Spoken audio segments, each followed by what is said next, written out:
OC সাহেব, যে শুনলাম 5 তারিখের পর দিয়ে বলে আপনার থানায় অনেক পুলিশ সদস্যই জয়েন করে নাই, ডিউটিতে আসতেছে না।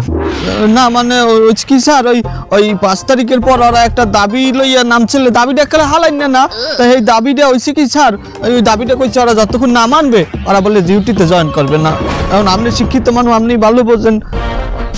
আচ্ছা শোনেন ওসি সাহেব, 2 দিনের সময় দিলাম, এর মধ্যে তাহারা যদি থানায় জয়েন না করে তাহলে তাদেরকে পুলিশ থেকে বরখাস্ত করা তো হবেই, এবং সাথে সাথে তাদেরকে রাষ্ট্রীয় দায়িত্ব অবহেলার কারণে মামলা দেওয়া হবে। করেন স্যার, আপনি সবাই তাইলে সাসপেন্ড করিয়ে দেন, তারপরে দেশে যদি একটা চুরি দুর্নীতি তারপরে রাহাজারি হামলা হয় সেগুলো আপনারা ট্যাকেল দিয়েন যদি সামলাইতে পারেন। ডরাই গেছি রে, আমরা ডরাই গেছি। আমরা থাকবেন না, একটা চুরি চিন্তাই হইতে থাকবে না, আমরা নিরাপদ থাকতে পারবো না। শোনেন ওসি সাহেব, আমাদের ছাত্র সমাজ এদেরকে এখন সামরিক প্রশিক্ষণ দেওয়া হইতেছে, তারা যে কোনো সময় যে কোনো সামরিক বাহিনীতে সার্ভিস দিতে প্রস্তুত আছে। আর এই থানার নামে কিন্তু বেমালা অভিযোগ, অর্থাৎ জমি দখলের অভিযোগ আছে, জোর করে টাকা পয়সার লওয়ার অভিযোগ, চান্দা লওয়ার অভিযোগ, মানুষ বিনা কারণে ধৈর্য লইয়ে পিটাই নেওয়ার অভিযোগ, এই সমস্ত অভিযোগ আছে বলে থানায়। এগুলো স্যার যাদের নামে অভিযোগ আছে তারাই তো এখন স্যার থানায় আসতে আছে না, ডিউটিতে জয়েন করতে আছে না। তাদের নামে তো ছেঁচড়া অভিযোগ, কিন্তু সবচেয়ে বড় অভিযোগ তো এই থানার বড় বাবুর নামে, মানে ওসির নামে। এই থানার ওসি দেখে ওসি তো স্যার আমি এরও কেন জোরে বলেন? আমি স্যার, শুধু আপনার স্ত্রীর অ্যাকাউন্টেই 30 কোটি টাকা আছে, আর ওনার অ্যাকাউন্টে কত কোটি টাকা আছে? স্যার আমার নিজের অ্যাকাউন্টে তো 50 কোটি টাকা আছে স্যার। স্যার প্রথমে যখন স্ত্রীর কথাটা উঠিয়ে গেলে তাহলে হেডেই আমি খুললা বলি, আমার স্ত্রীর অ্যাকাউন্টে এত টাকা কোথা দিয়েছে সেটা আমি কিভাবে বলবো? আমি কি তার গার্জিয়ান? আমি কি তার বাপ লাগি যে তার এত টাকা আছে কোথা দিয়ে কামাইছে সেটা আমি তার খোঁজ রাখবো? এগুলো রাখবে তার গার্জিয়ান। তাছাড়া আমি ডিউটিতে থাকি, দেশে বিদেশে মিশনে যাই, সে কোথা থেকে এত টাকা কামাইলো সেটা আপনি তার কাছে জিজ্ঞেস করেন। প্রয়োজনে আমি তার নাম্বার দিতে যাচ্ছি, নাম্বার নেন। নাম্বারটা দেন। ওনার বোন নাম্বার নিয়ে তুমি কি করবা? তুমি তার সাথে যোগাযোগ করবা? তার ফোন খোলা আছে? হ্যাঁ, ফোন খোলা থাকলে নাম্বারটা ফট করে দিয়ে দেয়। স্যার আপনি তো জানেনই আমি এইসব টাকা জমাইছি আমার পারফরমেন্সের মাধ্যমে, আমি দেশে বিদেশে মিশন করি, এত অপারেশন করি। তাছাড়া স্যার আপনি কিন্তু জানেন না আমার একটা নিজের ফেসবুক অ্যাকাউন্ট আছে, সেখানে আমি নিয়মিত রিল পোস্ট করি, আর সেই রিলস থেকে যে ডলার আসে সেখান থেকে এই টাকা পয়সা হচ্ছে স্যার। ও বাবা, মানে আপনি রিলস আর ব্লগ করে দিয়ে আপনি টাকা কামাইছেন 50 কোটি? আমি হারাম খাইনি। কত ভিউ আছে আপনার? স্যার আমার একেবারে ছোট মনে করবেন না, আমার প্রত্যেকটা রিলসে 10,000-এর উপরে ভিউ হয়। এইভাবে 10,000 20,000 ভিউ দিয়ে আপনার 50 কোটি টাকা অ্যাকাউন্টে হয়ে গেলে তা হইবে না, ডলারের রেট বেশি না স্যার। আপনার নামে জমি দখলের অভিযোগ আছে, 100 বিঘায় জমি আপনি দখল করছেন, মানুষ বিনা কারণে ধর্মীয় ব্যবসায়ীকে পিটাইয়ে চান্দা নেছেন, এই সমস্ত আপনার নামে কি মিথ্যা? ওনার ব্যবস্থাটা করো। দেখতেছি বিষয়টা।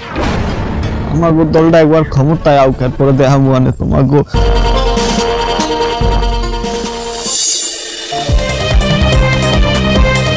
আগে আমরা ভালো ছিলাম, এখন আমরা ভালো নেই। চেয়ারম্যান তুই জবাব দে, জবাব চাই। আগে আমরা ভালো ছিলাম, কি বলে আগে আমরা ভালো ছিলাম আর এখন আমরা ভালো নাই? এই জন্য যদি তুই স্লোগান দাও তুই কি কাম হইবি? এবার না স্লোগানের মধ্যে যদি একটু সুর চাল না চাই তার কি সিরিয়া বেরবি? তা কিভাবে বলবো চেয়ারম্যান সাহেব? আগে কি সুন্দর দিন কাটাইতাম আমরা, আগে কি সুন্দর দিন কাটাইতাম আমরা, মিলিয়া বাউলা গানার মুর্শিদি গাইতাম আমরা। আগে কি সুন্দর দিন কাটাইতাম আমরা, আগে কি সুন্দর দিন কাটাইতাম, আগে কি সুন্দর দিন কাটাইতাম আমরা, আগে কি সুন্দর দিন কাটাইতাম। হ্যাঁ কি এত সিকিউর দাও? হ্যাঁ কি হয়েছে? কি আপনার মতো ভারপ্রাপ্ত চেয়ারম্যান আমরা চাই না, আপনার কারণে আমরা সাধারণ জনগণ মোটেও ভালো নেই, আপনি এখনই পদত্যাগ করেন। আমাকে কোনো পুলিশ এখন কেউ সম্মান করে না, কেউ দাম দেয় না, আমরা কিছু চাইলে হারা দেয় না, আমরা এরকম জিন্দেগি চাই না। আমরা আগে বাঘের মতো বাঁচতাম, এখন আমাকে বিলাই বানাইতেছেন আপনি আইয়া, আমরা এইভাবে বাঁচতে চাই না, আমরা আপনার পদত্যাগ চাই। থামেন আপনি, সবাই আইসে দেখে এর মধ্যে তাল মিলাই আপনার রাইতে হইবে? হ্যাঁ, আপনি তো একজন অফিসার, আপনি বোঝেন না? আপনাকে কেন সাসপেন্ড করা হয়েছে? সরকারি দায়িত্ব অবহেলা করলে আপনাকে কি মাথায় লইয়ে নাচবে সরকার? আমার জন্য শিক্ষিত সমাজের অনেক ক্ষতি হয়েছে। পোলাপান আগের মধ্যে ওনার পাস করে না, সব ফেল করতে আছে। আমার কত স্বপ্ন ছিল, 16 বছরের ক্যারিয়ার আমার নষ্ট করে দিয়েছেন। সকালে আটকলাযোগ্য বাজারের মধ্যে মার্কেট করবো, এই মার্কেটটা আমার জন্য করতে পারি নাই। বাড়ির পুকুর ঘাটটা পাকা করতে পারি নাই, 3 তলায় আমার সাধ্য হয় নাই। আপনি আমার সব নষ্ট করে দিয়েছেন, স্বপ্ন ভাঙিয়ে খান খান করে দিয়েছেন। আমি থামেন, আপনি কি করছেন?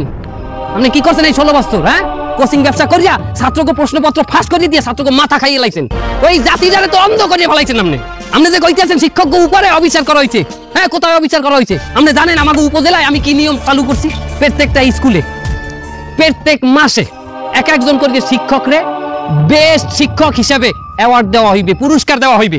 ছাত্র যদি ভোট দেয় সবচেয়ে বেশি যে এই শিক্ষক সবচেয়ে ভালো ক্লাস দিয়েছে, সবচেয়ে ভালো পড়াইছে, তার ঈদ কুরবানির মতো বোনাস দেওয়া হইবে, বোনাস। আপনার কারণে আমরা সাধারণ জনগণ মোটেও ভালো নেই। আপনি এখনই পদত্যাগ করেন। তুমি কেডা? আমি সাধারণ মানুষ। তুমি কি সাধারণ মানুষ? ধুনফুন বুঝাও আমারে। সাধারণ মানুষ আমি চিনি না? তুমি মনে করছো কি আমি নতুন আইছি এই উপজেলায় বললে আমি কেউ চিনবো না?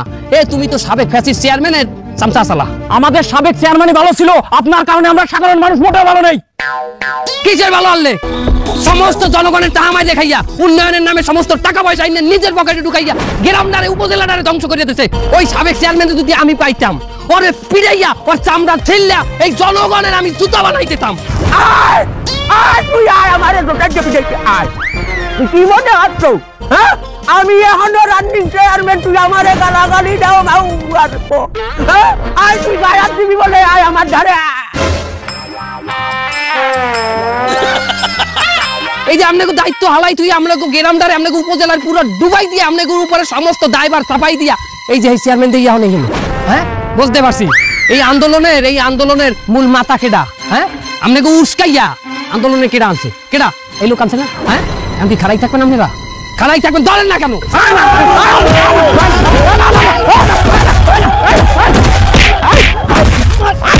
এই দেশের মানুষের বিবেক যতক্ষণ জাগ্রত না হবে ততক্ষণ পর্যন্ত এই দেশের উন্নয়ন হবে না।